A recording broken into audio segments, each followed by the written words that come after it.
We'd like to thank Montecito Bank and Trust for their generous support in making Scam Squad possible. I'm Patty Teal. And I'm Deputy District Attorney Vicki Johnson. Scam Squad is up next. Sound off. 1, 2. Sound off. 3, 4. 1, 2, 3, 4. Scam Squad.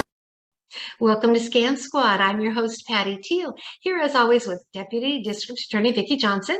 And we have our favorite criminologist with us today. Vicki, I'll let you introduce her. Thank you. Yes, indeed. Judy Christman Yates, criminologist who writes a wonderful financial exploitation newsletter, which comes out monthly, and it always has some very good information and interesting information. And Judy, welcome to the show. I'm so glad that you're on right now because we have talked on this show quite a bit about fake websites and how they should be avoided. And some examples might be a site that's listed in a link sent by a scammer that you inadvertently open, or a fake website set up by a scammer to trick you into buying a product at a vastly reduced price.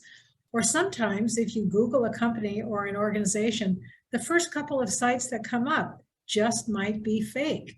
So with all that going on, knowing if a website is credible is a real dilemma. And Judy, in your recent newsletter, in the recent issue, you address this in an article titled, "How Can I Tell If a Website is Credible?" So this is a very timely topic for us to discuss. And you list six different things to look for. The first on the list is author. What can you tell us about that? Well, first, thank you for having me back on Scam Squad. It's always a pleasure. And Vicki, I want to tell everyone that this is actually from the University of Wisconsin. So one of the first things that you would check is for author. Is the author reputable? If they include their contact information right there, you can do some independent research and check that out. How else would we know if that author is a credible author? Google their name or? Yes, Google their name, see where they work, see what people have to say. You can put their name, and you can always put scam after their name, or put complaint after their name, and see what comes back. You can do that also for agencies or businesses as well.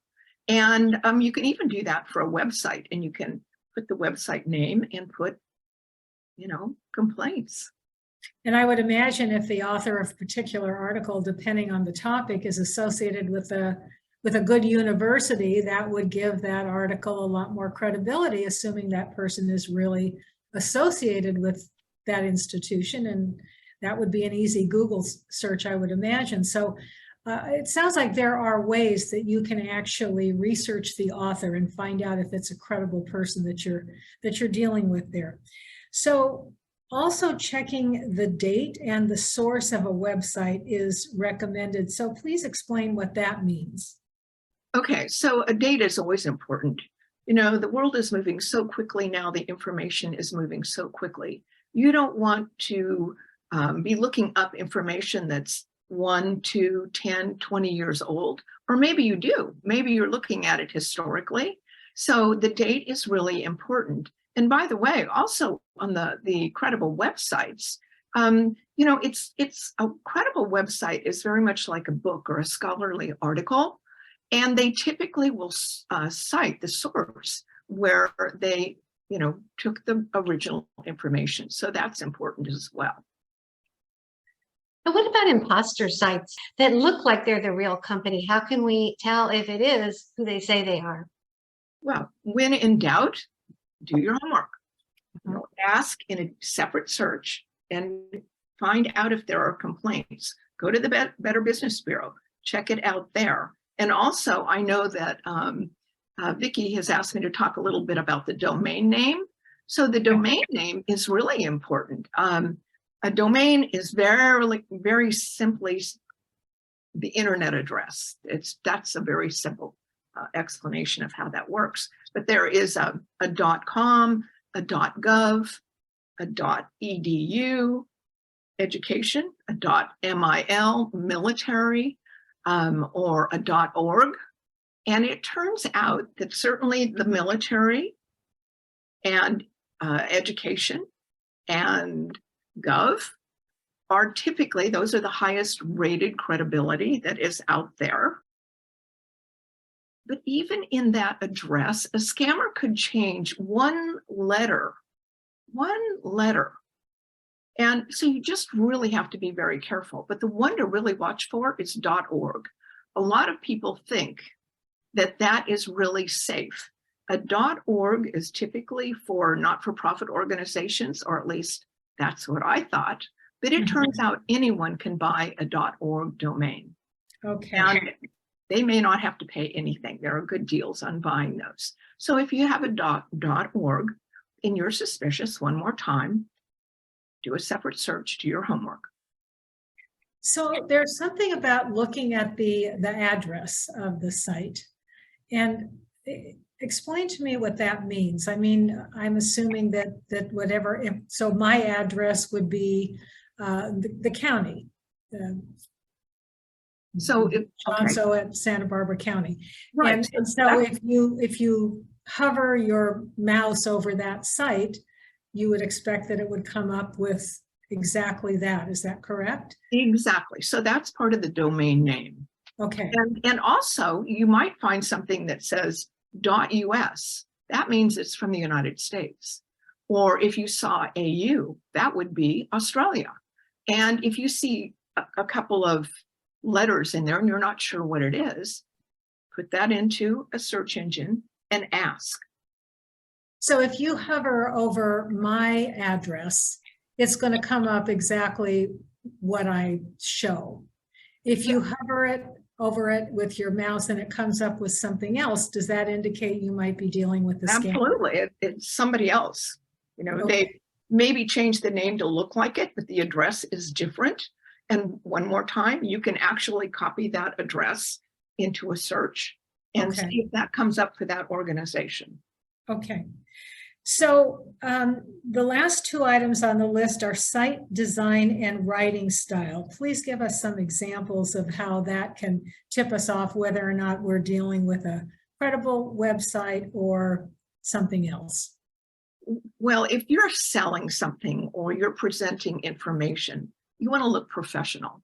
Scammers don't always have the abilities to look professional, and a lot of times there are typos or there are grammar problems. However, there are now apps out there that are very cheap for scammers to buy to have them clean up the writing, for example. So you have to be really, really careful.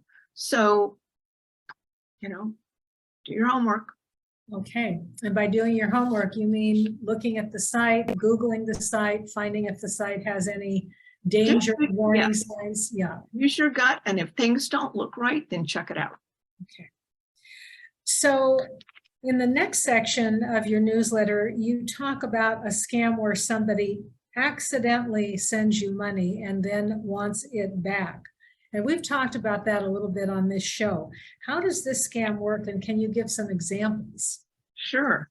So this happens mostly with cash apps like Zelle, Venmo, PayPal, Apple Pay. And typically these are not tied to a credit card. They're more of a debit card, cash app.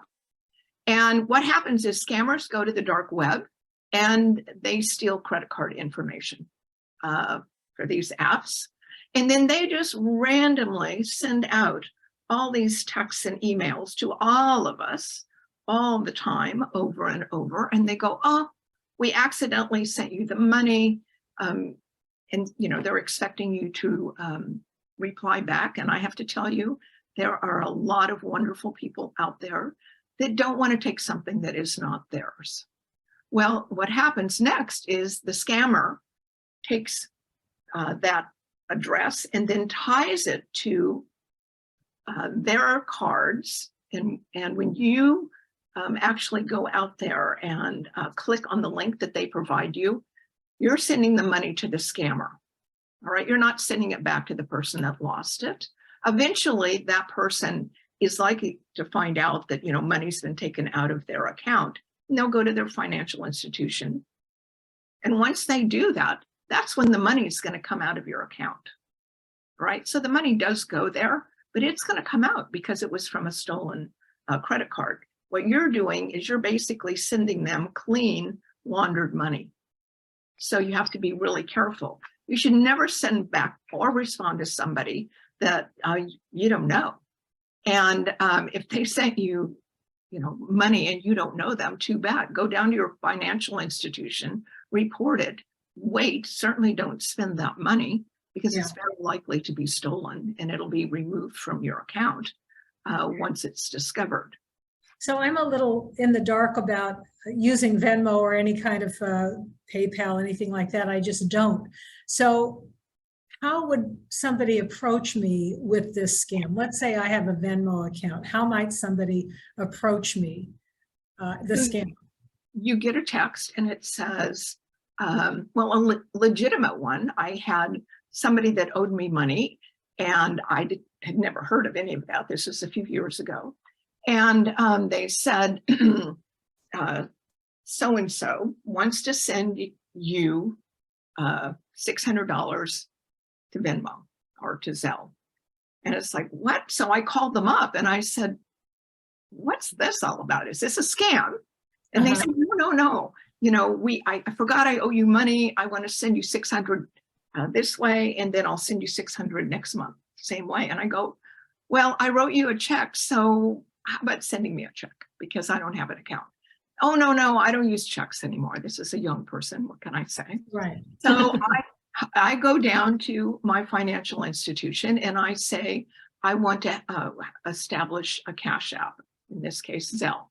And what I know is I don't want that card linked to my savings account or my checking account. I want a separate number because most banks set it up so it's linked to one of those because it's a debit card. It's like a debit card. And the money just comes and goes. And that's why people that families, sending your kids money back and forth, they have your personal information. But it turns out that there is not the security that you have that you would have if you had it linked to a credit card. Okay, so let's say that person was a scammer. And that person contacts you and says, I owe you $600 and I'm going to send it to your, let's say, your Venmo account. Let's say you have a Venmo account. Then what? Okay, so, or I get that text that says, I've accidentally sent you this money. Okay. And I go, oh, so I send them back money using that app, Zelle, whatever it happens to be. I send that back from my clean account, right? Well, it turns out that the scammer probably, in this case, stole the information from the dark web, and they linked that stolen credit card information or Cash App information to their credit card. And when I send them the money, it goes to the scammer. It doesn't go to the person that was initially debited. Okay. I'm still confused a little bit, but all right. The main point is don't ever send money back when somebody tells you that they've accidentally sent you money. Exactly. Well, you shouldn't be responding to anybody. If you don't know people, don't respond to them, and go to your financial institution and let them know what's going on and get some guidance from them. So the newsletter also talks about a very serious crime called sextortion. And I've been reading about this recently in bulletins put out by the FBI. Apparently it's really on the rise. So what is sextortion? Well, let's start with the definition of sexting first. The definition from the FBI is nude or nearly nude photos or selfies or videos that show nudity, sex acts, or simulated sex, or text message that propose sex or refer to sex acts. All right, that's what sexting is. Sextortion, two words put together, extortion regarding sex. So it's just that simple, and it's horrible. The way it actually happens to most people is the scammers just send out, once again, random texts or emails saying that they have very intimate photos of you and they're going to post them online. if you don't send them money, Bitcoin or whatever it happens to be. And Vicki, I believe that some time ago, you told me that you received one of those to your county email, right? That's correct. Yeah. So what did you do? Deleted it. Very good. That's what you should do. So if it's non-specific and you think that they're just taking random shots and trying to collect money from you, then just delete it. If it's something more than that, then you definitely need to go to the FBI. The FBI has actually a special group that works with people who have extortion happening in their lives.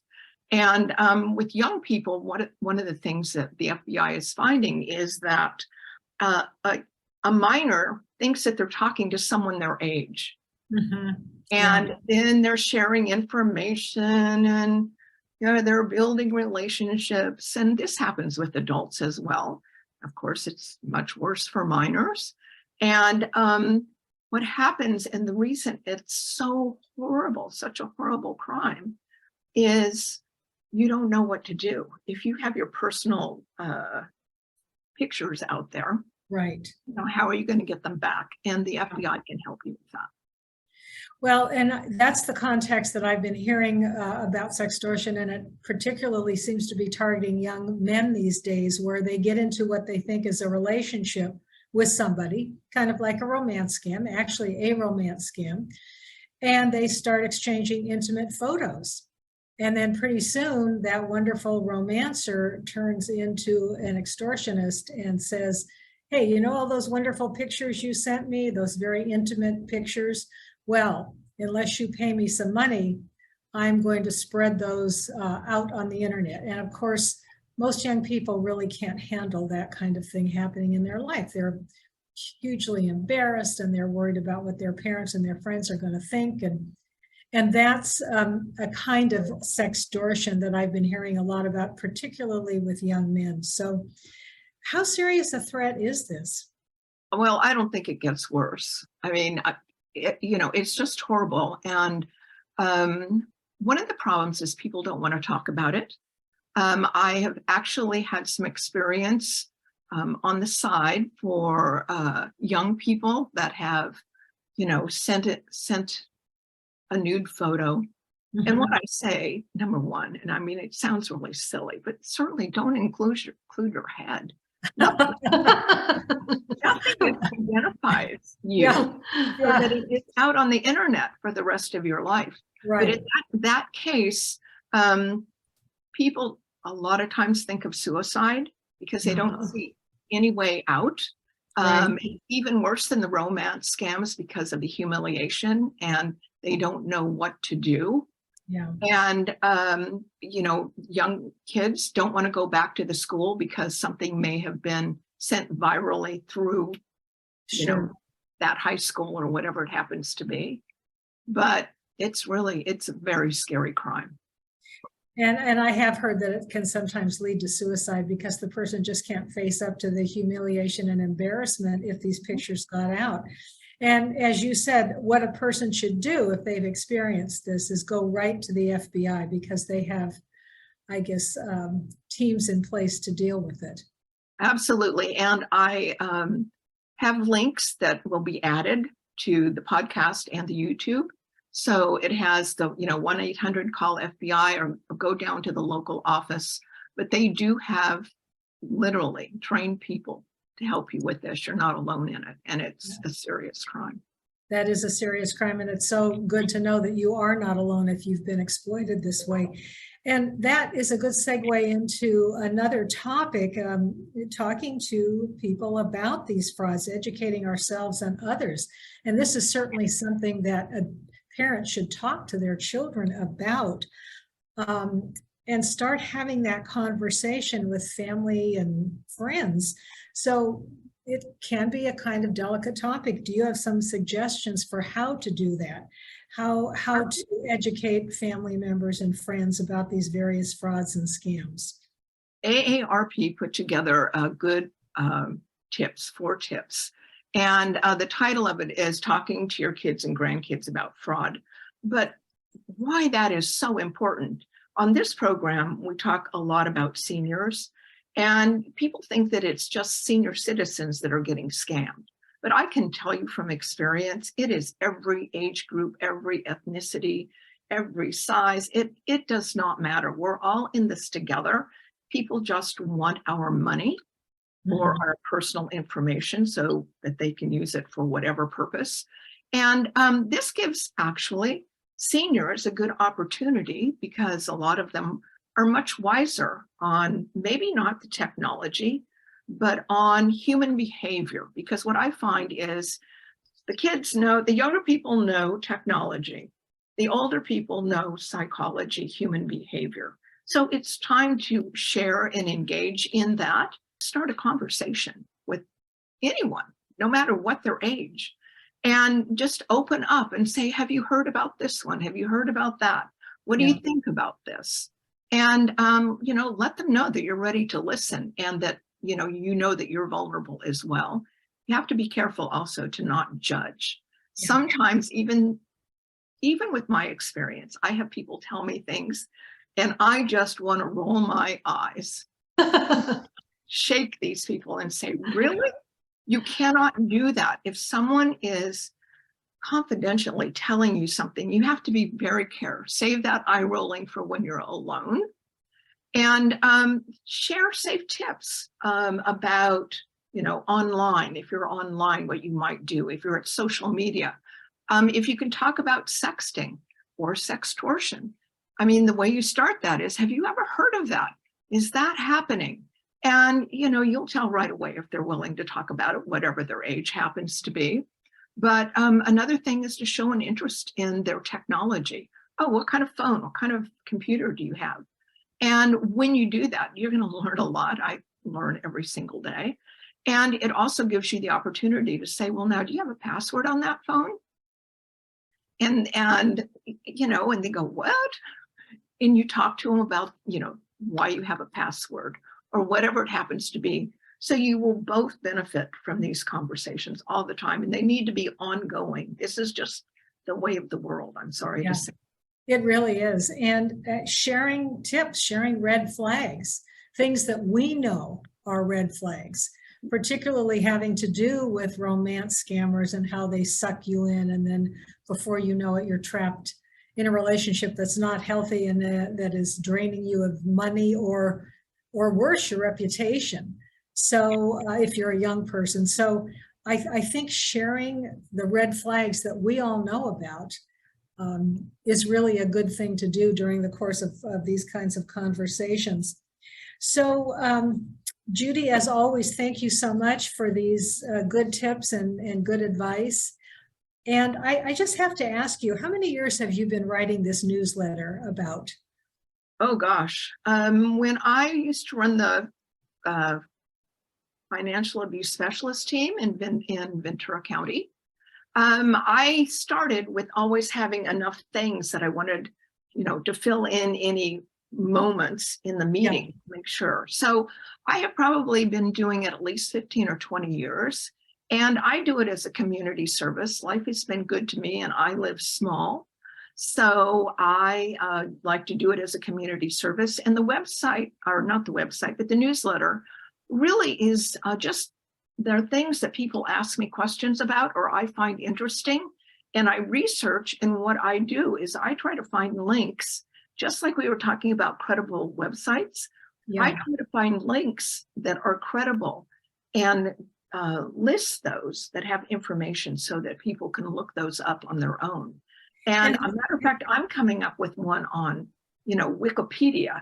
I'm going to do that because, that is something that absolutely anyone can go to Wikipedia and write in there. And so I'm going to do some homework on that and share it. But Wikipedia is a good place to start and give you more questions that you can ask. But it is not a scholarly site. Well, we're very glad that you have such a curious mind and that you share all your research with us. Thank you so much. And I will have some of the links that you're giving me on the YouTube channel. So I hope people will use those. Thank you. Thank you, Judy. You have any good news today, Vicki?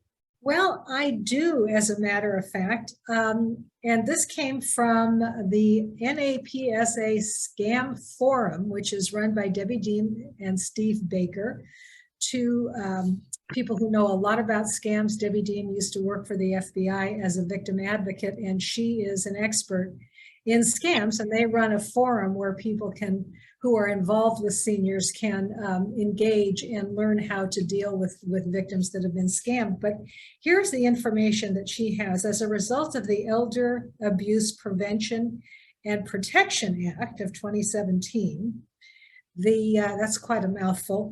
The U.S. Department of Justice has organized annual sweeps, and these sweeps target criminals internationally, target criminals who are targeting older Americans with these particular kinds of scams. So they had a sweep in 2018, a sweep in 2019, and the 2020 focus, the focus of their sweep in 2020 was money mules, and we've talked a lot about that.